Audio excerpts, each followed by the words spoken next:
Yo, what is up guys, and welcome back to the channel. Today we're going to be doing a review on the Road to the Final UEFA Europa League card, Quincy Promes.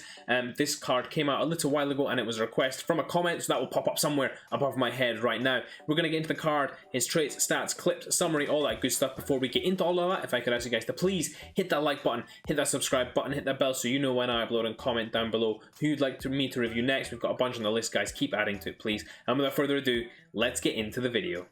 So guys, this is the team that I used Quincy Promes in. I played him in the 4-2-3-1 at the cam position behind Marco van Basten and in front of those two DMs. I solely used him in that position, guys. I didn't really try him out wide, but the way that he plays as well, he floats around a lot on the pitch and he does get wide as well. So really, he's a floating number 10 and that's really good for this card. Overall first impressions of this card, guys, really fantastic card, especially for my playstyle. Really played well for me in terms of just getting involved in overall play, goals, assists, all of that good stuff. In terms of getting into the card, guys, 5'9", high medium work rates, right footed, 4-star weak foot, and 5-star skill moves. So for you guys that like a well-balanced card, so far this card is pretty good. Now the face stats don't look great, but guys, we'll get more into that as we get into his attributes later on in the review. 4 games played, 8 goals scored, and 6 assists. So a really great return for me in terms of goal scoring, in terms of finishing, all that good stuff. He did really well for me across all the attacking facets. I put a hunter on him, guys. I maybe could have put a dead eye on him. I maybe could have put an artist on him. You know, there's a bunch of chemistry styles you can use with this card because his stats are a little weak. And speaking of which, we'll just get into them right now.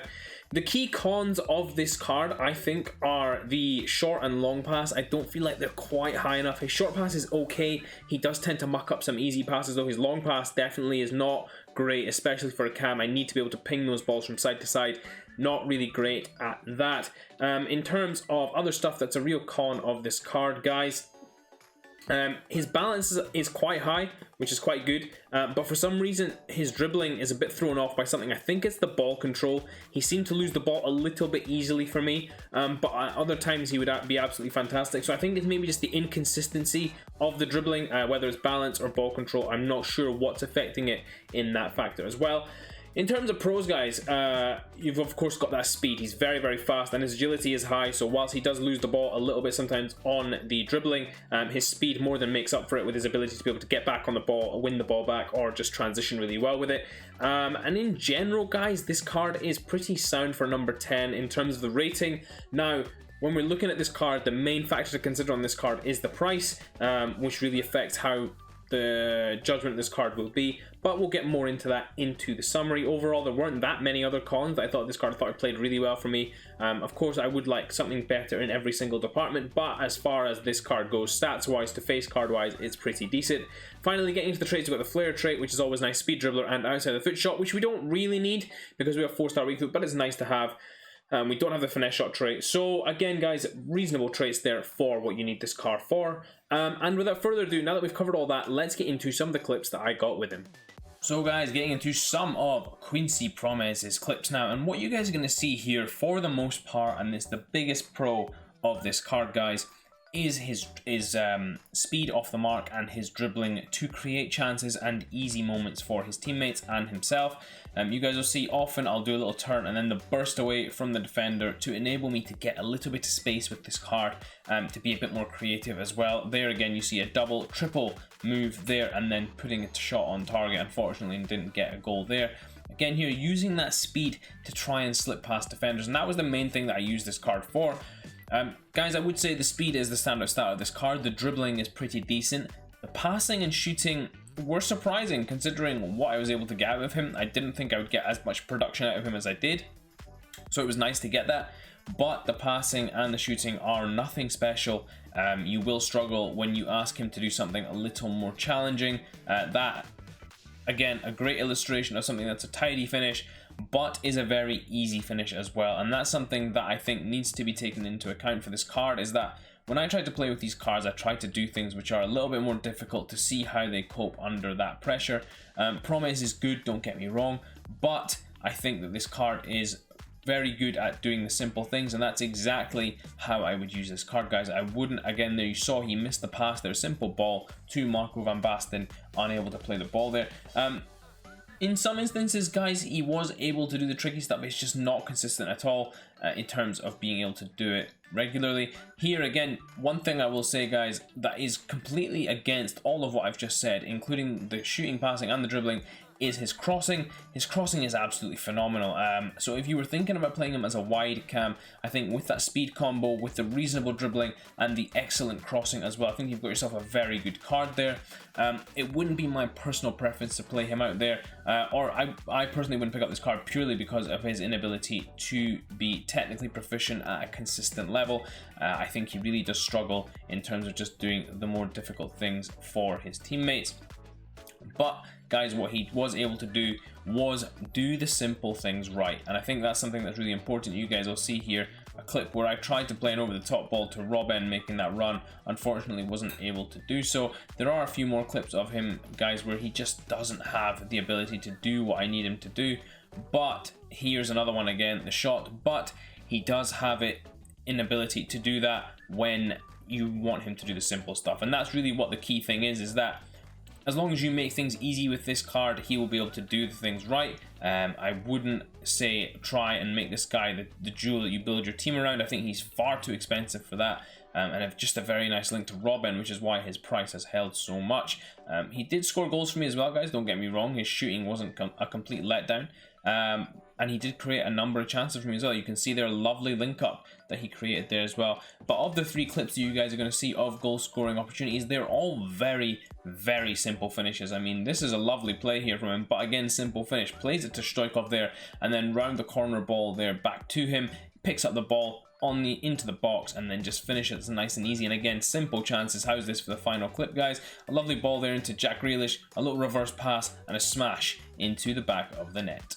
So guys, getting into this final Quincy Promes summary, currently 233 on the PlayStation, 205 on the Xbox, 255 on the PC. Now that price has been fluctuating a lot over the last few days, especially with the transfer deadline day, with his potential transfer to Spartak Moscow.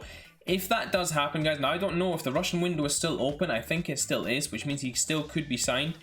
This card will tank, so I would wait until at least the next few days have passed before or by the time this video comes out, the Russian window should be over, to then buy this card, because he won't be going to Spartak and therefore won't be out of the Europa League if that is the case. Therefore, this card will still be a reasonable buy, and Ajax will probably go through the rounds in that tournament, so you will get yourself a very nice card eventually if you do pick this up cheap. Again, standout stat for me, guys, is his speed. His speed is fantastic. Overall, I would say this card is pretty good. I would say he doesn't deliver to an exceptional level in 3 key areas, I would say, for an attacking midfielder, but he's serviceable. And I think that's something that's really important, is that he's serviceable, but you're paying 200k for him. So what you're really paying for here is the link to Robben, the link to Dutch icons, and the potential of this card going to an 88, 89 rated card, at which point he will have 4 elite stat categories, at least 9 with the pace, dribbling, shooting, and passing. Maybe his physical will get up there, I don't know, but certainly those 4 stat categories will go up. In terms of chemistry style, guys, it's hard for me to recommend because I really don't know what needs the most boosting on this card. I would say the dribbling and the passing, given that he's a number 10, so an artist might fit him quite well in terms of just giving him an overall boost to everything that would be important in a number 10. Alternatively, you could stick with just boosting his pace and shooting, pace and passing, doing something a little different with the dribbling, shooting, and passing there as well, to give all 3 of those stat categories something of a little bit of a boost, although that doesn't boost the agility there, so that's something just to bear in mind as well. Guys, in terms of similar players, let's have a look at that now. I would say this Serge Gnabry's much better than him right now. I would say this Kudus card, again, very similar. Kudus is slightly better at dribbling, I think, but the passing and the shooting aren't anywhere near as good as Promes. I think Gomez is a good shout. Gomez is a very good shout in terms of a similar player. Maybe this Gomez here, or maybe base Gomez, and that's a very nice shout in terms of a similar card who's just lacking in a couple of departments from being a really elite card, and using him in a cheap way. That would be where I'd say. Of course, the links here, you've got perfect links to Kleiber and Gravenberch. Guys, if you haven't done this, Gravenberch is a free card. You can pick him up just by completing the milestone objectives. I would recommend you guys go and have a look at that. Of course, you've got a bunch of links to icons as well as the strong link to that flashback Iron Robin. So you've got some really nice linkability in there as well. Guys, if you want my recommendation for this card, I would say wait to see whether he transfers. If he does transfer, wait till this card tanks in price, because he will not be going any further than 84. Pick him up after the price tanks, and you can get yourself a really cheap card to link to Robin there. Or if he does stay at Ajax and you do want to buy this card, keep an eye on this price, because before the Europa League fixtures start to get played, you want to pick up this card, because he will start to upgrade fast if Ajax start to go through the gears and get through the rounds of that competition. He will only go up in price, especially as he gets a better and better card. He'll be a better link to Robin and Kleiber, which a lot of teams use, so really it will be a fantastic card to pick up for a cheaper price as well. Hope you guys did enjoy this review. If you did, please do smash that like button, and until next time, I'll see you all in a bit.